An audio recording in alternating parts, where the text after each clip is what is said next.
اسلام کی آمد سے قبل قوم بنی اسرائیل میں برسیسا نامی ایک نہایت عبادت گزار اور پرہیزگار شخص رہا کرتا تھا۔ یہ ایک نامعلوم اور چھوٹے سے گاؤں کا مکین تھا۔ اس شخص نے اپنی زندگی کے 60 سال اللہ کی عبادت میں گزار دیے تھے۔ سارے علاقے میں اسے یعنی برسیسا کو عزت و احترام اور عقیدت کی نگاہ سے دیکھا جاتا تھا۔ ایک مرتبہ برسیسا کے گاؤں کے 3 نوجوانوں کو جنگ پر جانے کی نوبت پیش آ گئی۔ ان تینوں کی ایک جوان اور خوبصورت بہن بھی تھی، تو یہ اپنی بہن کو اکیلا چھوڑ کر جانے پر رضامند نہ تھے۔ وہ چاہتے تھے کہ کوئی ایسا ہو جو ان کی غیر موجودگی میں ان کی بہن کی دیکھ بھال کرے۔ لہٰذا گاؤں والوں نے انہیں مشورہ دیا کہ تم اپنی بہن کو برسیسا کی سرپرستی میں چھوڑ جاؤ، کیونکہ وہ بہت متقی اور پرہیزگار ہے۔ اس مقصد کے لیے یہ سب مل کر برسیسا کے پاس گئے اور اسے لڑکی کی رکھوالی پر رضامند کرنا چاہا۔ برسیسا نے یہ سارا ماجرا سن کر اپنی عبادت میں خلل اور دیگر پریشانیوں کے سبب انہیں انکار کر دیا، لیکن اسی موقع پر شیطان نے برسیسا کے دل میں پہلا وسوسہ ڈالا۔ شیطان نے برسیسا کی نرم دلی سے فائدہ اٹھاتے ہوئے اس سے سرگوشی کی کہ اگر یہ لوگ تمہاری طرح کوئی ایک آدمی نہ ڈھونڈ سکے اور اس لڑکی کو کسی غلط آدمی کے پاس چھوڑ گئے تو اس لڑکی کی زندگی خراب ہو جائے گی اور تم بھی اس کے برابر کے ذمہ دار ہوگے۔ برسیسا شیطان کے وسوسوں میں آ گیا اور اگلے ہی دن اس نے ان 3 نوجوانوں سے ان کی بہن کی رکھوالی کی ذمہ داری قبول کر لی۔ اب وہ نوجوان لڑکی برسیسا کی عبادت گاہ کے سامنے والے گھر میں رہنے لگی۔ شروعات میں برسیسا کھانے پینے کی چیزیں اور دیگر ضروریات کی چیزیں اپنی عبادت گاہ کے باہر رکھ دیا کرتا اور وہ لڑکی یہ چیزیں اٹھا کر لے جاتی۔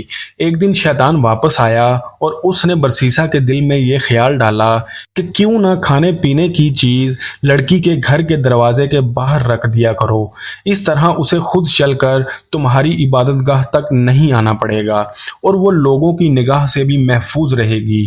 برسیسا اس بات پر راضی ہو گیا اور کھانے پینے کی چیزیں اس لڑکی کے گھر کے دروازے کے باہر رکھنا شروع کر دیا۔ کچھ دن بعد شیطان دوبارہ برسیسا کے پاس آیا اور اس سے کہا کہ کیوں نہ تم یہ کھانا اس لڑکی کے گھر کے اندر رکھ دیا کرو، اس طرح وہ دروازہ کھولنے اور گھر سے باہر نکلنے کی زحمت سے بچ جائے گی اور ہر انسان کی نظر سے بھی بچی رہے گی۔ برسیسا کو شیطان کی یہ بات بھی بہت بھلی محسوس ہوئی۔ اس نے کھانا پینا اس لڑکی کے گھر کے اندر رکھنا شروع کر دیا۔ کچھ عرصہ گزرا تو شیطان دوبارہ واپس آیا۔ اس بار شیطان نے برسیسا سے کہا کہ وہ لڑکی دن رات اکیلی رہتی ہے، کہیں تنہائی سے اکتا کر بیمار نہ ہو جائے۔ تمہیں چاہیے کہ تم کبھی کبھی اس سے بات چیت کر لیا کرو، بھلے اسے عبادت کی جانب راغب کرو اور نیکی کی طرف بلاؤ۔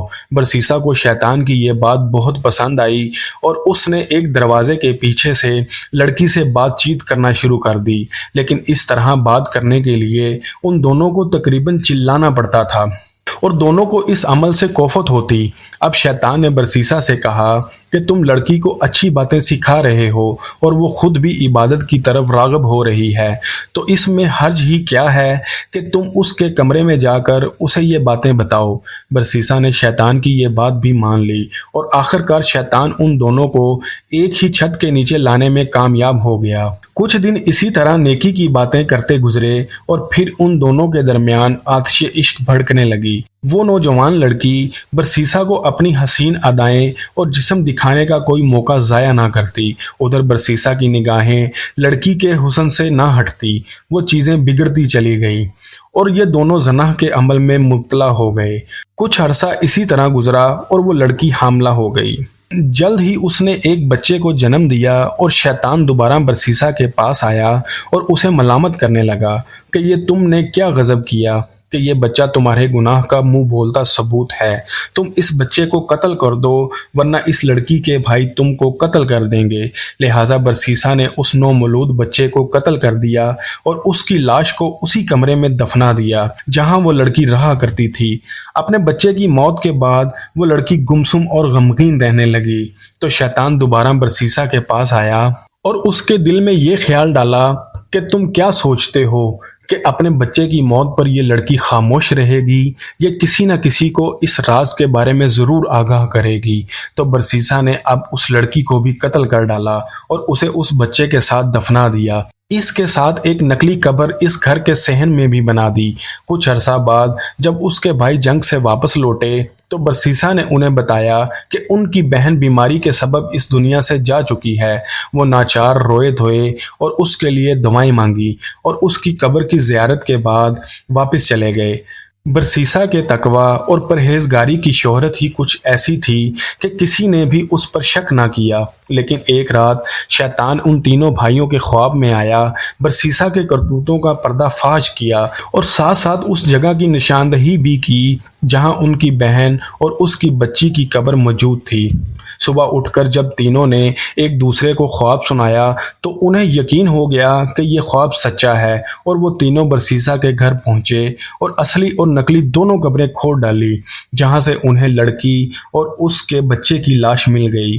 اب یہ تینوں انتہائی غضبناک ہوئے اور برسیسا کو پکڑ کر سزا دلوانے بادشاہ کے پاس لے گئے۔ برسیسا جانتا تھا کہ اب اسے کم از کم موت کی سزا ملے گی۔ شیطان اب آخری مرتبہ برسیسا کے سامنے ظاہر ہوا اور اسے برسیسا کو اپنی اصلیت سے آگاہ کر دیا اور یہ مشورہ بھی دیا کہ اگر وہ سزائے موت سے بچنا چاہتا ہے تو شیطان کو اپنا آقا مان کر اسے سجدہ کرے۔ برسیسا نے موت کے ڈر سے یہ عمل بھی انجام دے دیا اور شیطان کو سجدہ کر بیٹھا۔ اب شیطان نے برسیسا سے کہا کہ میرا تجھ سے کوئی تعلق نہیں، میں تو اللہ سے ڈرتا ہوں جو تمام جہانوں کا رب ہے۔ یہ کہہ کر شیطان چلتا بنا اور برسیسا کو سنسار یعنی پتھر مار مار کر قتل کر دینے کی سزا سنائی گئی۔ ہمارے لیے اس واقعہ میں بہت سی مثالیں موجود ہیں کہ شیطان کس طرح لوگوں کو گمراہ کرتا ہے۔ وہ ایک دوست کی طرح انسان کو ورگلاتا ہے، جبکہ اس سے بڑا انسان کا کوئی دشمن نہیں۔ یہ واقعہ حضرت علی رضی اللہ تعالی عنہ، حضرت عبداللہ بن مسعود، طاؤس مقتل بن حیان اور امام ابن کثیر وغیرہ نے مختلف الفاظ کے ساتھ سورہ حشر کی آخری آیات کی تفسیر میں بیان فرمایا ہے۔ ترجمہ اور مثال شیطان کی سی ہے کہ وہ آدمی سے کہتا ہے کہ تم منکر ہو جا، پھر جب وہ منکر ہو جاتا ہے تو کہتا ہے بے شک میں تم سے بری ہوں، چونکہ میں اللہ سے ڈرتا ہوں جو سارے جہانوں کا رب ہے۔ بس ان دونوں کا انجام یہ ہوا کہ وہ دونوں دوزخ میں ہوں گے اور اس میں ہمیشہ رہیں گے، اور یہی ظالموں کی سزا ہے۔